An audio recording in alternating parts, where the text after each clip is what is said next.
అందరికీ నమస్తే అండి. శ్రీదేవి సిరిలోకి స్వాగతం, సుస్వాగతం. అందరూ బాగున్నారు కదా? అందరూ బాగుండాలని చెప్పేసి భగవంతుని ప్రార్థిస్తూ ఉంటాను నేను. సో ఇప్పుడు నేను ఈరోజు పాలక్ దోశ చేసి చూపిస్తాను మీకు. మామూలుగా గుజరాతీస్లో అయితే దీన్ని పాలక్ పరోటా అని కూడా అనుకుంటారు వాళ్ళు. నా స్టైల్లో నేను పాలక్ పరోటా చేసి చూపిస్తాను. పాలక్ దోశ చూపిస్తాను నేను. దానికి కావాల్సిన పదార్థాలు ఒక్కసారి మీరు చూడండి. ఇది పాలకూర, ఒక 2 కట్టలు పాలకూర తీసుకున్నానండి. తర్వాత ఒక కొత్తిమీర కొంచెం వేసేసుకుంటాను అందులో. తర్వాత దీంట్లోకి ఒక 3 పచ్చిమిర్చి, ఒక చిన్న ఉల్లిపాయ దీనికోసం కట్ చేసి పెట్టేసుకున్నాను. సో ఇది ఈ బౌల్తోని ఒక 4 బౌల్స్ బియ్యం పిండి తీసుకున్నాను నేను. దానికి కావాల్సిన వాటర్, ఇందులో నేను ఉప్పు జీలకర్ర యాడ్ చేస్తాను. తర్వాత ఒక్క దోశ చేసుకుంటే ఏం లాభం, మీకు చట్నీ కూడా శ్రమ అనుకోకుండా చట్నీ కూడా చూపిస్తాను నేను అనుకున్నాను అనమాట. సో దానికి కావాల్సిన చట్నీకి కావాల్సిన పదార్థాలు ఒక్కసారి చూడండి. ఒక హాఫ్ చిప్ప కొబ్బరి తీసుకున్నాను, ఒక 10 పచ్చిమిర్చి హాఫ్ కట్ చేసి పెట్టుకున్నాను, కొన్ని ధనియాలు, ఒక 2 టొమాటోస్, కొంచెం చింతపండు. ఇంత అవసరం లేదండి, కొంచెం లైట్గా ఇంతే చింతపండు. ఇది నేను చట్నీ కోసం రెడీ చేసి పెట్టేసుకున్నాను అనమాట. ఇందులో కొంచెం పల్లీలు కూడా యాడ్ చేస్తాను నేను, మీకు చేసేటప్పుడు చూపిస్తా. సో ఇవన్నీ మనం రెడీగా పెట్టేసుకున్నాం. నేను ఈ పిండి కలిపేస్తాను. పిండి కలిపిన తర్వాత మళ్ళీ నేను చూపిస్తాను. ప్రొసీజర్లోకి వెళ్ళిపోదాం. చూడండి, నేను ఇలా జారుడుగా మనం అట్లు పోసుకుంటాం కదా, అంత పల్చగా ఇది కలిపేసుకున్నాను నేను. ఇందులో కొంచెం కొత్తిమీర, పచ్చి కొత్తిమీర, తాజా కొత్తిమీర యాడ్ చేసుకున్నా, చిన్నగా కట్ చేసేసుకొని. తర్వాత ఉప్పు జీలకర్ర కూడా ఇందులో వేసేసుకున్నా. ఇప్పుడు మనం పాలక్ దోశకి ఎట్లా ప్రిపేర్ చేసుకోవాలి అంటే, ఇప్పుడు ఇది 2 కట్టలు నేను కట్ చేసి పెట్టుకున్నానని చెప్పాను కదా. ఇది పాలకూర, తర్వాత కొంచెం పచ్చిమిర్చి, కొంచెం ఉల్లిపాయలు, ఒక చిన్న గడ్డ ఉల్లిపాయ, ఇవన్నీ నేను ఇందులో వేసేసుకొని, చాలా బాగుంటుందండి టేస్ట్. అస్సలు చేసేసుకోండి, మీరు అన్నీ చేసుకోవాలని నా తప్పుడు. నేను ఇదన్నీ ఇందులో వేసేసుకున్నాను కదా, ఉల్లిపాయ, పచ్చిమిర్చి, పాలకూర. దీన్ని ఒకసారి నేను మిక్సీ పట్టుకొని వచ్చి ఈ మిశ్రమాన్ని ఈ అట్ల పిండిలో నేను కలిపేస్తాను అనమాట. సో ఇందాక నేను పాలకూర ఇది గ్రైండ్ చేసేసుకున్నా కదండి. ఈ పాలకూర, ఇందులో కొంచెం ఉల్లిపాయ, కొన్ని పచ్చిమిర్చి టేస్ట్ కోసం చాలా బాగుంటుంది. ఇదంతా నేను మొత్తం ఇందులో ఈ మిశ్రమంలో ఇదంతా ఇందులో కలిపేసుకున్నాను. నేను కలిపేసుకొని జాగ్రత్తగా ఇదంతా కలిపేసుకోవాలి. ఫస్ట్ నేను ఉప్పు జీలకర్ర, కొంచెం పచ్చి కొత్తిమీర కూడా ఇందులో యాడ్ చేసేసుకున్నాను నేను. ఇది పిండి ఇలా ఉండాలన్నమాట. ఇలా ఉన్న తర్వాత ఇప్పుడు నేను మీకు ఏం చెప్పాను, నేను చట్నీ కూడా వేసి చూపిస్తాను అన్నాను కదా. సో అది పక్కన పెట్టేసుకొని ఒక 5 నిమిషాలు మంచి కమ్మటి దీని కాంబినేషన్ చట్నీ నేను చూపిస్తాను మీకు, సరేనా? సో ఇప్పుడు మనం స్టవ్ వెలిగించేసుకొని ఈ మూకుడు పెట్టేసుకుందాం. మూకుడు పెట్టేసిన తర్వాత ఆవాలు, జీలకర్ర, ఆయిల్ వేడికిన తర్వాత వేసుకుందాం. మళ్ళీ ఒక్కసారి చూడండి.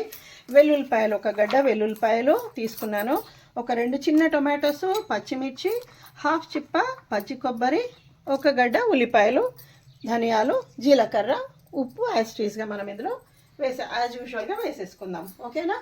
ఇప్పుడు ఆయిల్ వేడెక్కింది మనకి. ఆయిల్ వేడెక్కిన తర్వాత మనము ఆవాలు, చాలా బాగుంటుందండి ఈ టేస్ట్ని. ఈ చట్నీ మామూలుగా ఊరికేనే పల్లీలు పుట్నాలు వేసేసి పచ్చిగా గ్రైండ్ చేసేసుకొని ఏదో తిన్నామా అని కాకుండా అప్పుడప్పుడు ఇలా చేసేసుకోవాలి. అప్పుడప్పుడు ఏంటి, ఎప్పుడు చేసేసుకుంటే ఇంకా బాగుంటుంది. ఆవాలు, జీలకర్ర 2 వేగుతున్నాయి. సో నేను ఇందులో పచ్చిమిర్చి యాడ్ చేసేస్తున్నాను. పచ్చిమిర్చి కూడా చూసుకోండి, మీరు ఎప్పుడు యూజ్ చేస్తుంటారు కాబట్టి కారం తక్కువ ఉంటే ఎక్కువ వేసేసుకోండి, కారం ఎక్కువ ఉంటే ఇందులో మీరు తగ్గించేసుకోండి. పచ్చిమిర్చి చక్కగా కొంచెం వేగాలి. ఇది వేగే లోపల ఒక అందమైన పాట పాడుతున్నామా? నీరల్లే ఆడు జానల్లే పాడు రసగులివై నీవు నాలోనా ఉగాలి రాగడోలా నీలో నాదాలు ఎన్నో విన్నాను అరువపు వేడు వేళ కావాలి నయ్యేళ నేను వేడువై నిలువరించగా అందున అందల సౌవడిలో నాగములివో నిగములివో నీవే రాజకుమారి నవ్వులో యౌవనము పూలై విరియగా ఏది ఇంకొకసారి నవ్వవి చంద్ర చకోరి. సూపర్ సాంగ్ కదా. సో పచ్చిమిర్చి మనకి ఈ లోపల ఈ అందమైన పాట పాడుకునే లోపల పచ్చిమిర్చి వేగిపోయాయి. వెంటనే మనము ఆనియన్స్ వేసేసుకుందాం ఇందులో. ఓకేనా, ఆనియన్స్ వేసేసుకున్నాము. వెంటనే తర్వాత వెల్లుల్లిపాయలు వేసేసుకున్నాం ఇందులోనే. ఆ తర్వాత పల్లీలు ప్రత్యేకంగా గ్రైండ్ చేయాల్సిన పని ఏం లేదండి మనకి. చక్కగా మనము ఈ పల్లీలు, ఓకే, ఇది పల్లీలు అన్ని స్టీల్ బాక్సెస్ యూజ్ చేసుకొని పైన స్టిక్కర్స్ పెట్టుకున్నాను అనమాట. పల్లీలు కూడా మనం ప్రత్యేకంగా వేయించాల్సిన పని లేదు. జాగ్రత్తగా చూడండి, చాలా ఈజీ. ఒక గుప్పెడు పల్లీలు తీసుకున్నాను నేను, అంతే. గుప్పెడు పల్లీలు తీసుకొని ఇది వేయించేస్తాను. ఈ పల్లీలు కూడా కొంచెం వేగాలి. ఈ పల్లీలు వేగిన తర్వాత మనం మిగిలిన పచ్చి కొబ్బరి, ధనియాలు, చింతపండు, టొమాటో ఇవన్నీ మళ్ళీ యాడ్ చేసేద్దాం మనం. సరేనా, ఇది వేగిన తర్వాత మళ్ళీ బ్యాక్ వచ్చేస్తాం. మనకు పచ్చిమిర్చి, ఉల్లిపాయలు, వెల్లుల్లిపాయలు, పచ్చిమిర్చి కూడా ఇలా మంచిగా వేగాలండి. ఒకసారి చూడండి, కొంచెం బ్రౌన్ కలర్ రావాలి. అట్లయితేనే చట్నీ, ఏ చట్నీ అయినా టేస్టీ ఉంటుంది. పల్లీలు వేగిపోయావి. నేను ఇందులోనే కాస్త చింతపండు, కాస్త ధనియాలు, ఆ తర్వాత కరివేపాకు కూడా వేసేసి ఒక్కసారి కలిపేద్దాం మనం దీన్ని. ఓకేనా, ఇలా కలిపేసి ఇందులో మనము తగినంత పసుపు, ఈ చట్నీకి ఫస్ట్ యాడ్ చేసేసుకుందాం. తగినంత పసుపు. చాలామంది అన్ని పోపు పెట్టిన తర్వాత పైనుండి వేసేస్తారు పసుపు. ఎప్పుడు అట్లా చేయకండి, మీరు ఇలా చూసుకోండి. పసుపు కూడా అందులో మిక్స్ కావాలి మనకి. సో నేను పసుపు వేసేసుకున్నాను. ఇప్పుడు ఈ టొమాటో ముక్కలు వేసేసుకున్నాను. తర్వాత పచ్చిమిర్చి ఒక్కటి కూడా ఏమంటారు, సరిగ్గా కట్ చేయకుండా పైకి పేలుతుందండి అది. సో జాగ్రత్త వంట చేసుకోవాలి. పచ్చి కొబ్బరి కూడా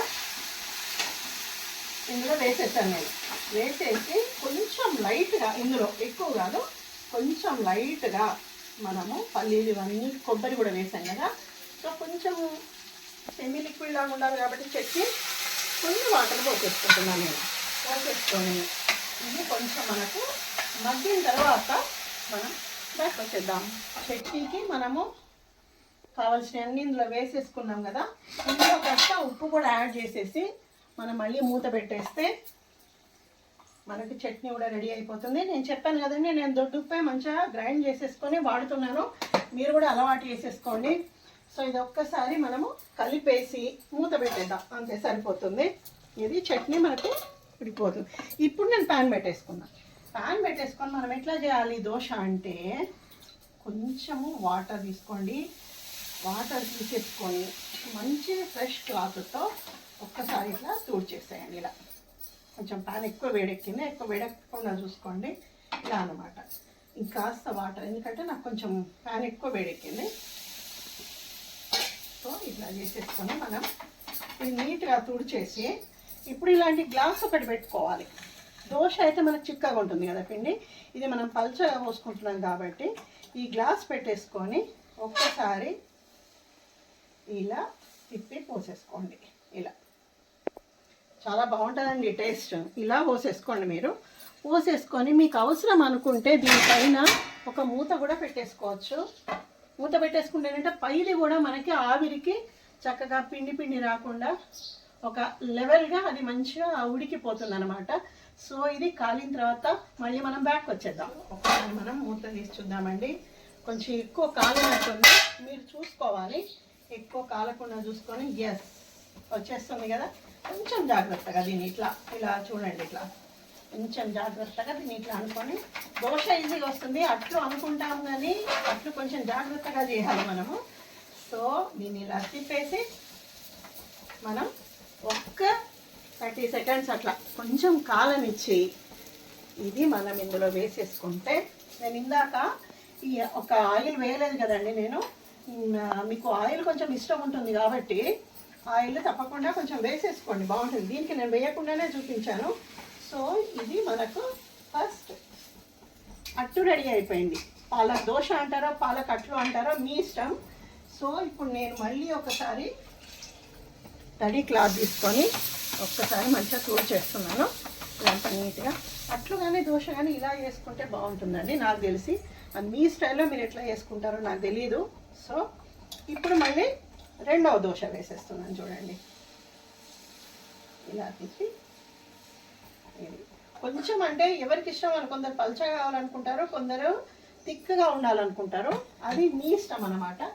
సో ఇప్పుడు మనం వేసేసుకుందామా. దీనిపైన మనం కొంచెం ఆయిల్ వేసేసి ఈ దోశలు చట్నీలు ఇలాంటివి ఉంటాయి కదా వాటన్నింటికి పల్లి నూనె వాడితే చాలా బాగుంటుందండి. ఇది పెట్టేసాను నేను, మూత పెట్టేద్దాం. ఇప్పుడు మనకి చట్నీ కూడా మనకి ఇది టొమాటోస్ అవన్నీ మగ్గిపోయినాయి, స్టవ్ ఆఫ్ చేసేస్తున్నాను నేను. ఇది ఇందులో ఉప్పు కూడా యాడ్ చేశాను నేను, ఉప్పు కూడా కలిపేశాను నేను. ఇది మనము చల్లారిన తర్వాత గ్రైండ్ చేసేసుకుంటే మనకి ఈ పాలక్ దోశ లేదా పాలక్ అట్లకు మనకి చట్నీ రెడీ అయిపోయినట్టే. అది చల్లారాలి, ఓకేనా. తర్వాత ఇది కాలిన తర్వాత ప్యాక్ వచ్చేద్దాం. సరే ఇది కాలిందా చూసుకుందాం. చూడండి, ఫస్ట్ 1 2 కొంచెం డిస్టర్బ్ అయినా అట్లు కదా, టెన్షన్ పడకండి. నాకు ఫస్ట్ ఇది బాగా వచ్చింది, సెకండ్ది కొంచెం డిస్టర్బ్ అయింది. సో థర్డ్ చూడండి ఎంత బాగా వచ్చేసిందో. సో డిస్టర్బ్ కాకుండా అంటే టెన్షన్ పడద్దు అట్లా రాకపోతున్నాయని చెప్పేసి ఇట్లా 1 2 వేసేసుకుంటే అదే మంచిగా వచ్చేస్తాయి.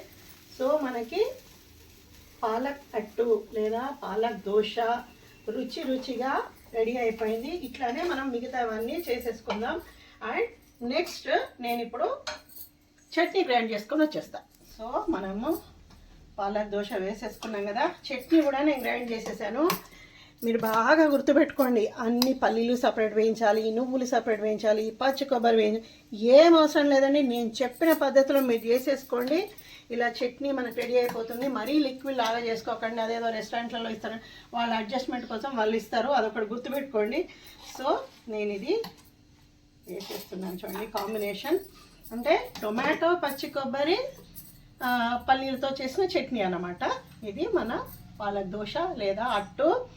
చక్కగా ఇలా చేసుకొని తినండి. ఎంత హెల్దీ రెసిపీ అంటే నేను మరీ చెప్తున్నాను. నిజంగా నాకు ఒక్కొక్క వంట చేస్తుంటే ఈ వంట యూత్ చూడాలి, నా జనరేషన్ వాళ్ళు కూడా చూడాలి, ఇలాగే చేసుకోవాలి, హోమ్ మేడ్ ఫుడ్కి ఖచ్చితంగా శ్రద్ధ చూపించాలి అని చేస్తున్నాను. నా ఫ్రెండ్స్ కూడా నిజంగా నా క్లోజ్ ఫ్రెండ్స్ ఫోన్ చేసి మరీ చెప్తున్నారు, శ్రీదేవి ఇంత సింపుల్గా అవుతుందా వంటలు, ఇంత సింపుల్గా చూపిస్తున్నావు అని అంటున్నారు. వాళ్ళందరికీ థ్యాంక్ యూ సో మచ్. ఇలా చేసేసుకోండి పాలక్ దోశ విత్ చట్నీ అన్నమాట. మళ్ళీ మంచి రెసిపీతోని మంచి స్పిరిచువల్ టాక్స్ వీడియోస్తోని నేను మీ ముందుకు వస్తాను. లైక్, షేర్, సబ్స్క్రైబ్ అస్సలు మర్చిపోకుండా నన్ను ఆదరించండి. అంతవరకు నమస్తే.